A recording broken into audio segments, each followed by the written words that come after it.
Texas lawmakers now have some new numbers to factor into their debate when they head back to the Capitol next month to reconsider a contentious issue.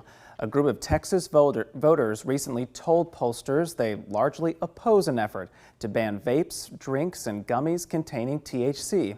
Here to talk more about those polls' findings is James Henson. He's the director of the Texas Politics Project, which released this poll along with the University of Texas.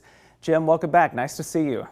Good to see you, Will. Thanks for having me. So as we have well reported, state lawmakers are coming back to Austin for a special session on July 21st. Of course, we're looking for that, but they are set to discuss whether to regulate or outright ban consumable hemp products, which has put the governor and lieutenant governor at odds over this. So what did you all ask voters about this issue in your poll, and what did they share with you?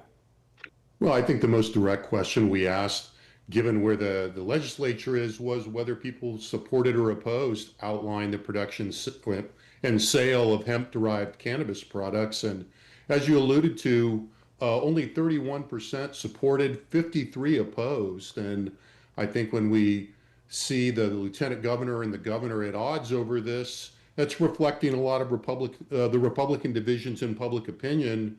Among Republicans, 46% supported the ban, 39% opposed it, but 15% said they didn't know. So Republicans are very divided on this. Now, as you look at these results, how do you think this glimpse into public opinion could factor into that debate come next month at the Capitol? Well, I think particularly in the Republican majority, the issue here is that whether you're a Republican on one side or the other of this issue, you're going to feel like there's some support, but also like there's some risk in how you deal with the issue. But if you look at some of the other data on marijuana, on particularly medical marijuana, we do know that over the last decade or two, Republicans have become more divided, with more Republicans being more open to decriminalization or various kinds of low-level recreational use, and we're seeing that at play here. Another thing your poll asked and looked into is how Texans are feeling about the job that President Donald Trump is doing so far. And what stood out to me is that his disapproval climbed since your last poll in April. So what are some of the other clues that your poll can tell you about why that might be? Well, you're a good close reader of this data, Will, which I appreciate. I mean, I think if I was to look for one explanation, it's a little complicated, but not amazing. If you look at the set of questions we asked about how Donald Trump is handling specific issue areas, one of his lowest ratings was on the economy, 39% approved, 51% disapproved.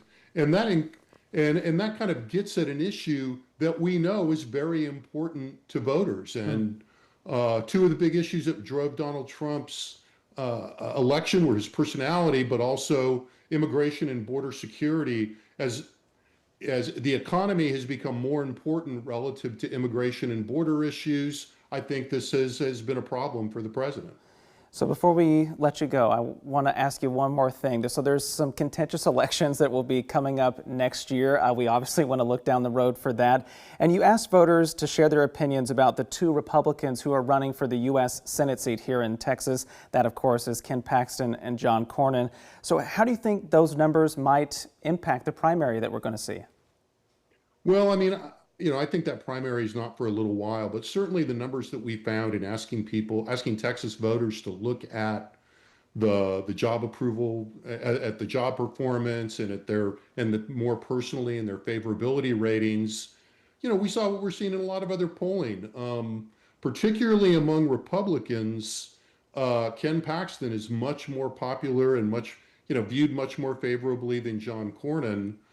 In some cases by, quite a bit. Among people, for example, that identify as strong Republicans, Paxton's favorability ratings are 15 points higher.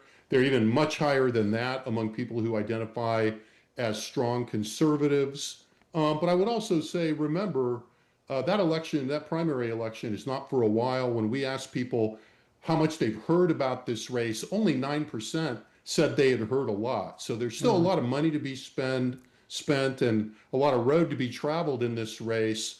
But certainly right now, thinking about the Republican primary, Ken Paxton is in a much better position than John Cornyn. All very interesting, and we are only scratching the surface with all this. You can read much more about the poll results on our website at kxan.com. But for now, Jim Henson, we appreciate you being with us again, as always. You're welcome, Will. Thanks.